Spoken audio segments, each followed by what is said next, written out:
Mabuhay! This is 2020 Lupong Tagapamayapa Incentives Awards. Barangay Rempes, UP, Maguindanao.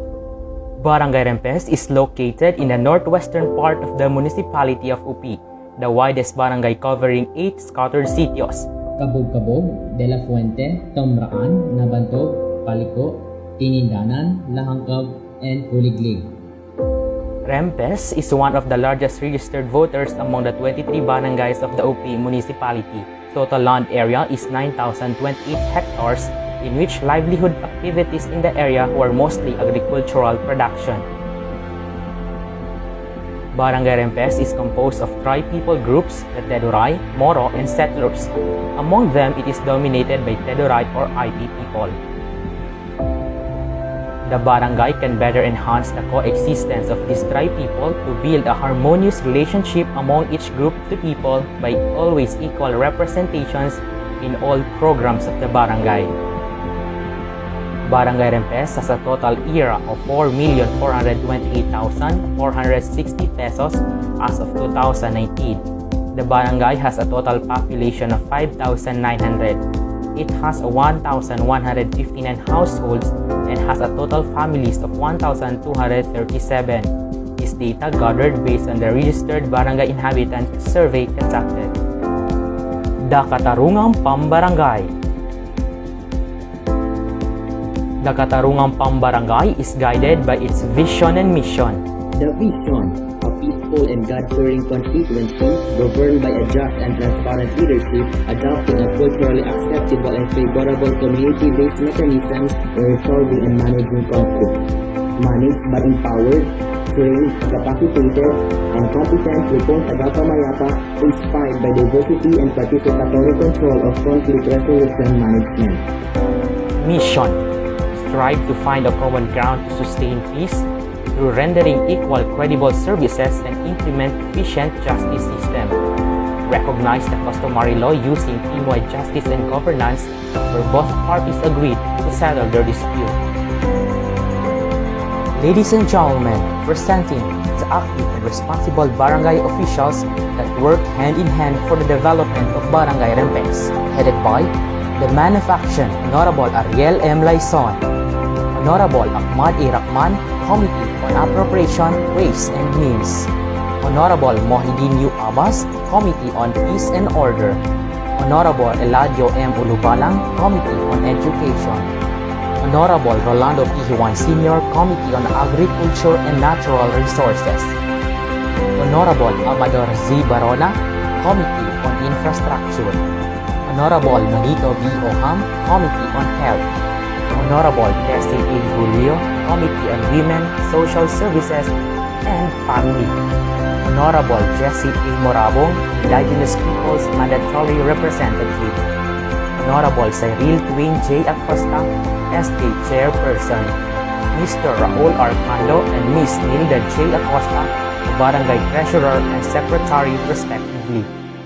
And now, the Lupon members. The Lupon members are represented by the tribe people, headed by Honorable Ariel M. Laison, Mr. Juni J. Julio and Mr. Gaetano D. Julio, Mr. Moxin Calipa and Mr. Roberto Patriarca, Mr. Rosendo Varona and Mr. Evaristo Moral, Mr. Gregory Mosela and Mr. Romeo Momando, Mr. Tato Calipa and Mr. Warlito Maningula, and the Lupon Secretary, Ms. Nilda J. Acosta.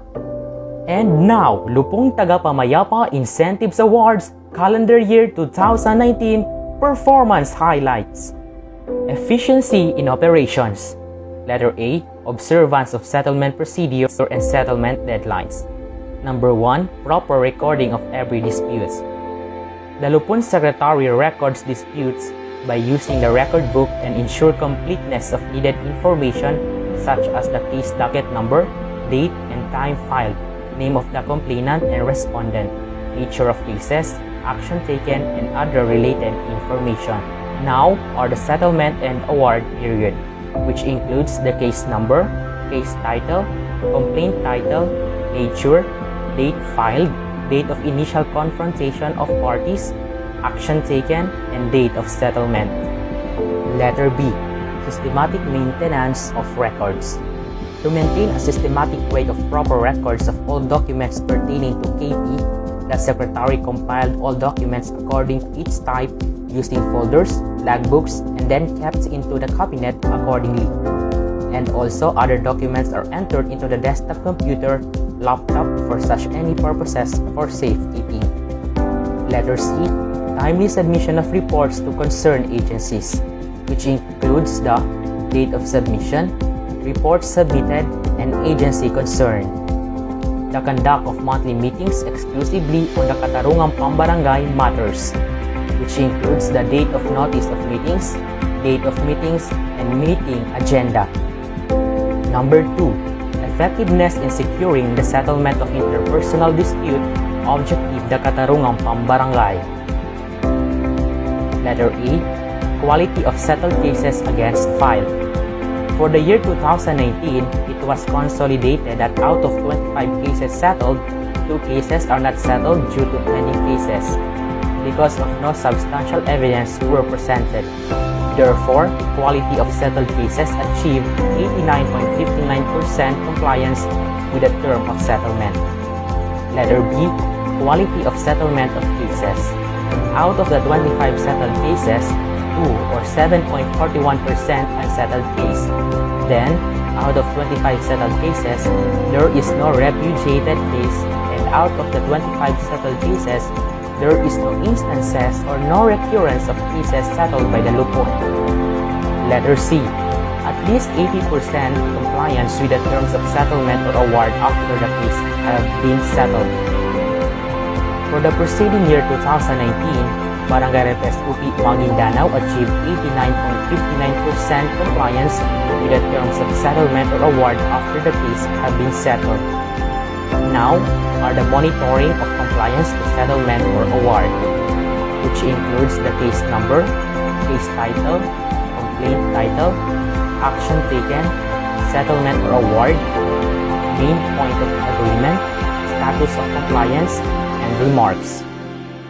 Number 3. Creativity and resourcefulness of the lupong taga-pamayapa. Letter A. Settlement technique. The lupong taga-pamayapa recognize that tribal settlement mechanisms in settling disputes. The tri-people concept of handling disputes is being applied and adopted.